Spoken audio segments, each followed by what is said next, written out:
Saudara-saudara yang dikasihi Tuhan, selamat berjumpa kembali di kanal Forum 195 di episode ke-32 yang merupakan new release tentang nubuat zaman akhir dan kitab Wahyu yang akan kita bahas dalam beberapa periode ke depan.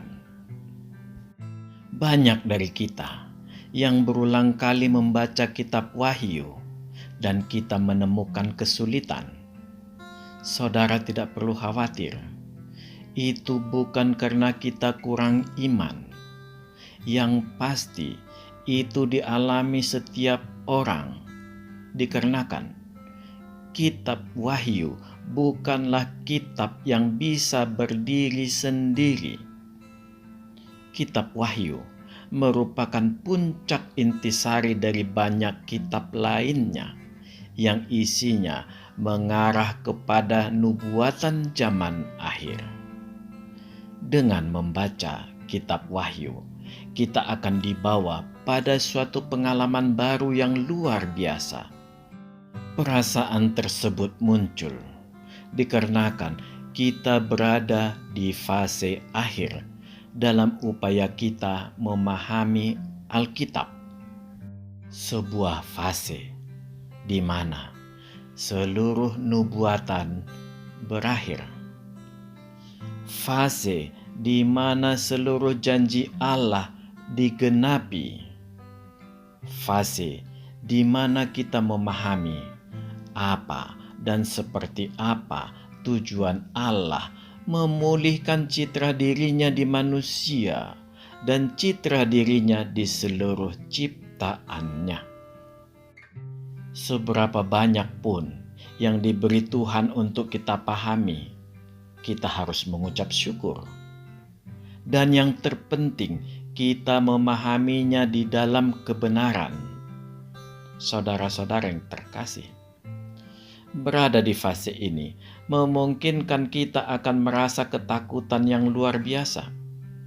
Ketakutan yang timbul diakibatkan betapa luar biasanya kesaksian Yohanes di kitab Wahyu dan sekaligus memperlihatkan betapa tidak berdayanya sebenarnya kita, umat manusia. Kita merasa tidak berdaya setelah menyaksikan kekuatan iblis yang sebenarnya. Tetapi segala pengucapan syukur kita panjatkan kepada Tuhan kita Yesus Kristus, di mana dari yang sudah kita pelajari di episode-episode sebelumnya, kita tahu bahwa Kristus sudah mengalahkan kerajaan maut. Dengan mempelajari episode-episode berikutnya, kita bisa merefleksikan diri kita bahwa sebenarnya semua sudah dibuka Allah di hadapan kita. Dari awal sampai akhir zaman sudah dibukanya melalui Alkitab. Artinya, memang Allah kita adalah Allah yang berintegritas penuh. Dia begitu menghormati dirinya, martabatnya, dengan cara menghormati kesempurnaan ciptaannya sendiri dengan memberikan pilihan-pilihan yang dibentangkannya di hadapan manusia, lengkap dengan panis dan rewardnya. Allah kita memang sangat fair dengan hanya memberi dua opsi, menerima atau menolak Tuhan Yesus Kristus. Tidak ada opsi yang abu-abu bagi Allah. Dengan demikian, kita berusaha memilih jalan Tuhan agar kita tercatat di buku kehidupan. Buku kehidupan juga sedemikian fair dengan mencatat tiap orang yang hidupnya berkenan kepada Allah. Jadi, janganlah sampai Allah memberi kesempatan yang memang diberinya untuk kita, tetapi kita masih bermain-main terus. Sehingga Dia menyerahkan kesempatan itu bagi yang lain. Allah sedemikian ingin kita masuk ke dalam buku kehidupan itu. Tetapi kesempatan itu sudah ditutup Tuhan, karena kita memang tidaklah pernah serius memilih Dia. Allah sudah mengambil bagian kita dari buku kehidupan itu. Saudara-saudara yang terkasih, kita manusia sekarang berada di fase kelimpahan kasih karunia Allah, di mana Dia sudah menebus dosa seluruh umat manusia, dan Dia juga menganugerahkan keselamatan bagi siapa saja yang percaya kepadanya. Saudara-saudara semua, saya sangat berharap saudara mengikuti season 4 sebanyak 14 episode yang berisi bagaimana kita merespon karya keselamatan dari Allah. Saya mengharapkan ini agar kita bisa lebih seksama memahami episode-episode yang bertema nubuat zaman akhir dan kitab Wahyu ini. Di luar itu semua, di sini kita perlu memberi sebuah pernyataan bahwa yang kita bahas di sini tidak bertujuan untuk melemahkan atau mendiskreditkan atau mendowngrade sebuah ajaran dari denominasi gereja tertentu. Jadi, kita melakukan lintas denominasi baik Protestan, Katolik maupun Gereja Ortodoks. Tulisan yang berupa video ini bisa saudara-saudara beri komen yang membangun atau tambahan yang mungkin belum tercover di video ini, demi terwujudnya sebuah gambaran rekonstruksi mengenai zaman akhir berdasarkan nubuatan dan kitab Wahyu untuk penyempurnaan edisi berikutnya. Saudara-saudara yang terkasih, Alkitab bersaksi semua orang sudah berdosa dan kehilangan kemuliaan Allah. Dari sini kita memahami bahwa sejak Adam jatuh sampai sekarang ini dan sampai akhir dunia kelak, semua orang adalah manusia berdosa. Tetapi Alkitab, bahkan Yesus Kristus sendiri bersabda bahwa banyak juga orang benar. Orang benar inilah yang menjadi rujukan kita, bahwa inilah kualitas yang diminta Allah menjadi orang benar. Orang benar ini tetap ada, baik di zaman Perjanjian Lama dan Perjanjian Baru. Jadi, kita harus memisahkan pengertian orang benar dengan orang yang tidak berdosa. Orang benar adalah orang yang selalu mengikuti keinginan Allah. Kebenaran yang ada di dalam dirinya membuat Allah menguduskannya.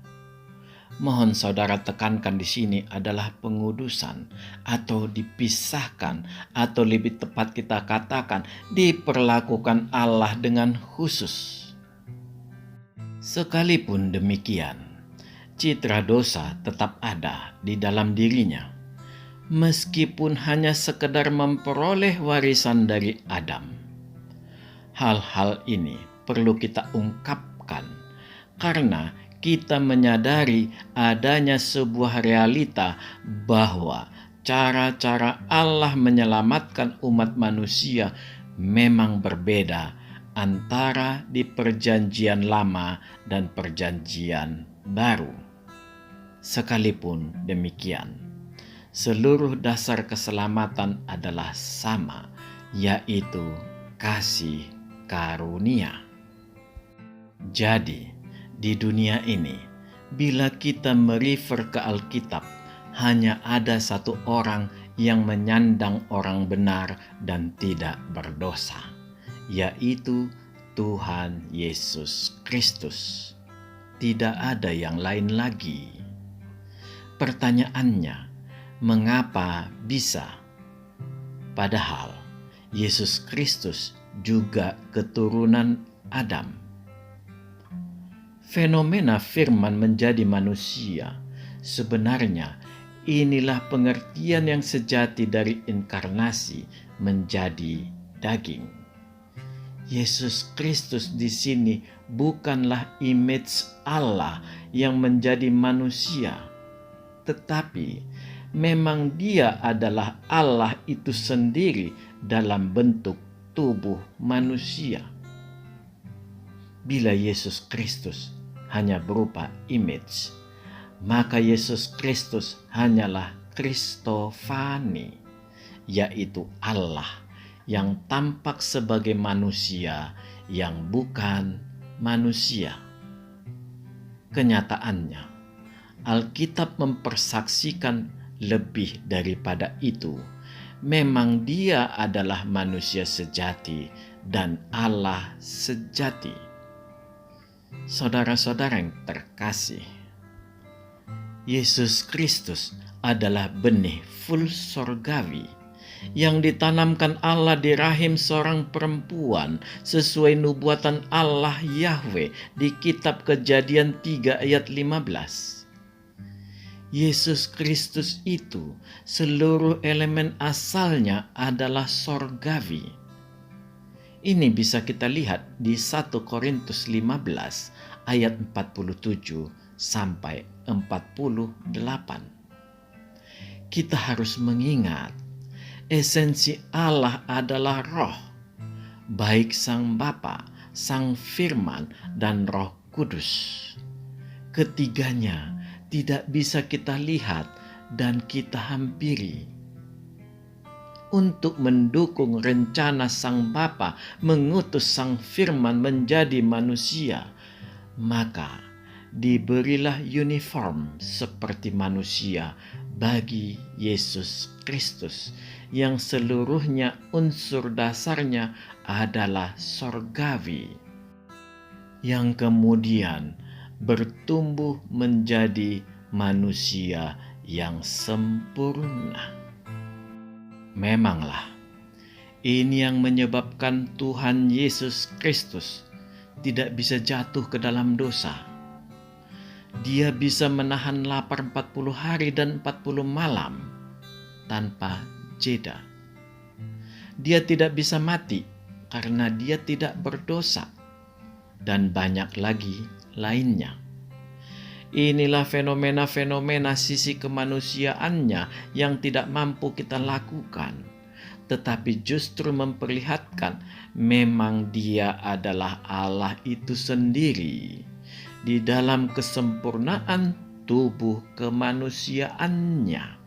Kita harus ingat, Sang Firman mengosongkan dirinya. Satu-satunya yang membuat Yesus Kristus sebagai manusia, memang Dia harus memiliki roh manusia. Esensi roh manusia adalah roh, dan roh manusia ini diberikan Allah kepada manusia agar manusia itu hidup. Memang rohlah yang menghidupkan.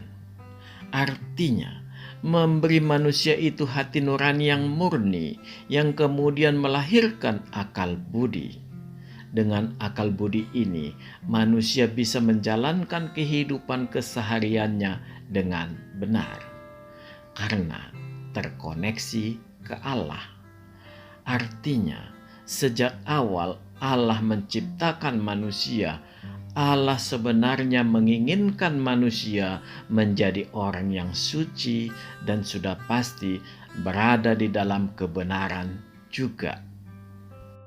Kesucian itu robek, dan manusia berupaya bertahan hidup dalam perkenanan Allah.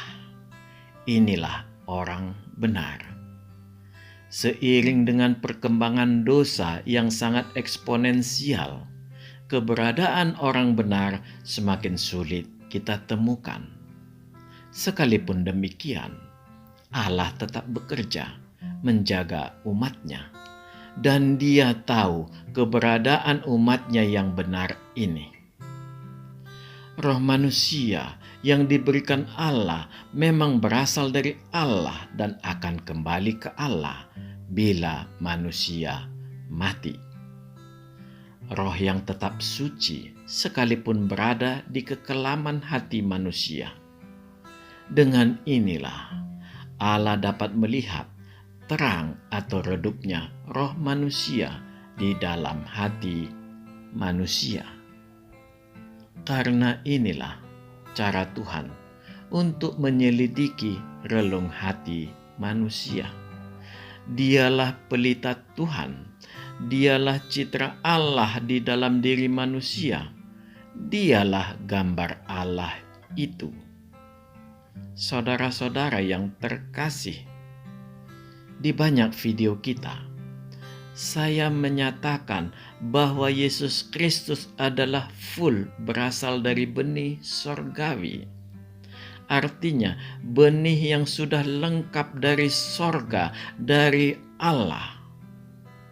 Benih ini ditempatkan Allah di rahim seorang wanita, sebagaimana zaman dahulu.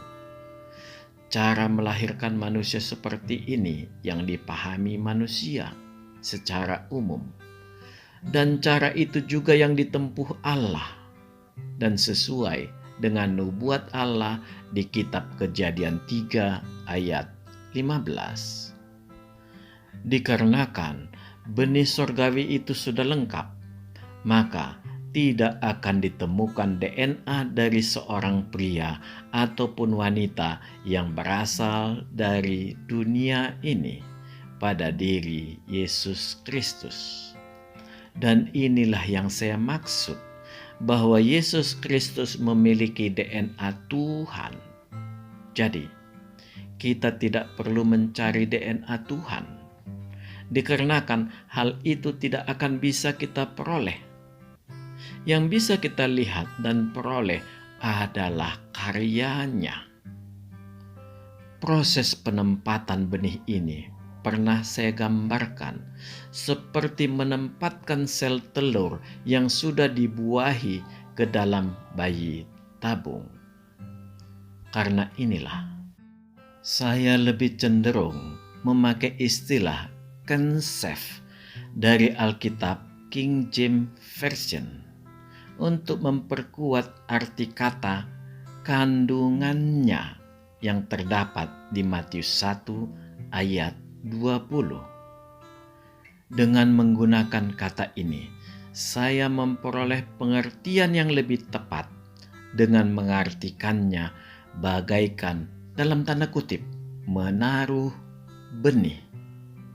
Sekali lagi, kita harus tekankan di sini bahwa tidak ada DNA manusia dari dunia ini di DNA Yesus Kristus. Dan saya percaya tidak akan ada orang Kristen memiliki pemikiran seperti itu. Mengapa saya katakan demikian? Yang pertama, bila itu terjadi, maka pasti terjadi sebuah proses pembuahan antara unsur sorgawi dengan unsur manusiawi. Entah apapun nama dan caranya, proses pembuahan itu tetaplah berarti proses seksual, sekalipun tanpa penetrasi. Yang kedua, seluruh elemen manusia awal, Adam, sebelum jatuh ke dalam dosa adalah sempurna tanpa dosa. Ketika manusia jatuh ke dalam dosa, terjadi degradasi atau penurunan kualitas kehidupan manusia. Dalam artian bisa mengalami penuaan dan suatu saat akan mati. Artinya, dari manusia yang satu ke generasi berikutnya, dosa ini diturunkan. minimal pengaruh dosa ini, dan inilah yang kita kenal sebagai dosa warisan.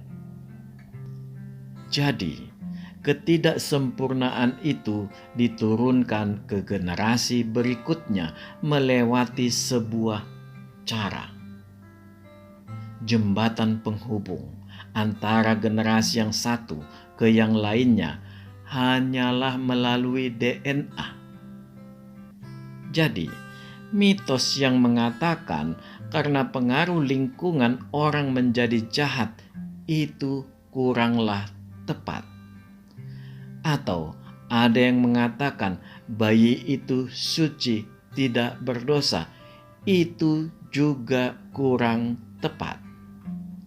Indikasinya bukan di situ, tetapi degradasi hidup dikarenakan kita sudah mewarisi dosa, minimal efek dari dosa itu. Jadi, memang DNA awal sudah mengalami degradasi dan diturunkan ke generasi selanjutnya. Dan hanya DNA lah yang menjadi tertuduh mengenai keberadaan dosa warisan ini. Inilah pentingnya di awal tadi kita memisahkan pengertian antara orang benar dengan orang tidak berdosa. Yang ketiga, ini hal yang paling penting dan harus hati-hati kita pahami. Bila memang konsep keberadaan DNA manusia di Yesus Kristus ini dipertahankan, memang tidak bisa tidak. Yesus Kristus adalah manusia yang diangkat menjadi Allah. Segala pembelaan seperti apapun tidak diperlukan lagi, karena realitanya akan tetap seperti itu. Konsekuensinya, Trinitas akan berubah menjadi kuartetnitas. Artinya, tidak ada kekristenan dari denominasi apapun. Saudara-saudara yang dikasihi Tuhan, firman menjadi manusia inilah kunci untuk memahami kitab Wahyu. Kitab Wahyu adalah kitab pamungkas dari Alkitab. Di balik itulah keberadaan langit baru dan bumi baru. Dan disitulah kita bisa melihat Yerusalem baru yang kekal dan mulia. Memanglah, hanya Yesus Kristuslah jalan menuju ke Bapa. Inilah yang membuat saya mengulas sangat banyak mengenai kemanusiaan Yesus Kristus. Ini harus saya lakukan dikarenakan hampir seluruh Alkitab mempersaksikan sisi ketuhanannya.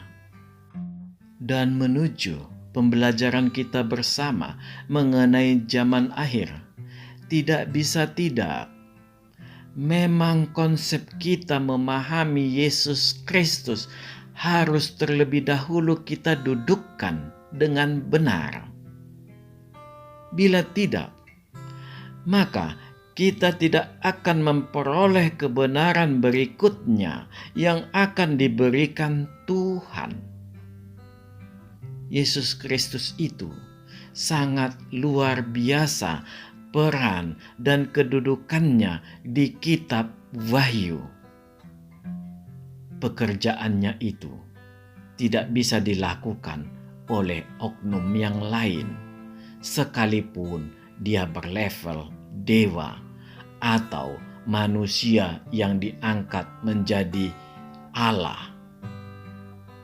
Karena di sana kesaksian kitab Wahyu, dia menempati tetap sebagai pribadi kedua dari Trinitas. Jadi bukan dia orang yang diangkat menjadi Allah, tetapi pribadi kedua Trinitas atau Sang Firman itu yang sejak dahulu kala bersama-sama dengan Sang Bapa dan Sang Roh Kudus berada di dalam kesadaran bersama sejak awal keberadaan mereka dan sampai akhir keberadaan mereka di semesta mereka sendiri. Jadi, saya ulangi, tidak bisa tidak, memang Yesus Kristus adalah Allah itu sendiri, tanpa perlu tambahan apapun dari unsur manusia. Karena memang harus demikianlah adanya Allah. Dia cukup dari dirinya sendiri, dan itulah Tuhan Yesus Kristus. Amin. Tuhan memberkati kita. Marilah kita masuk ke saat teduh sejenak.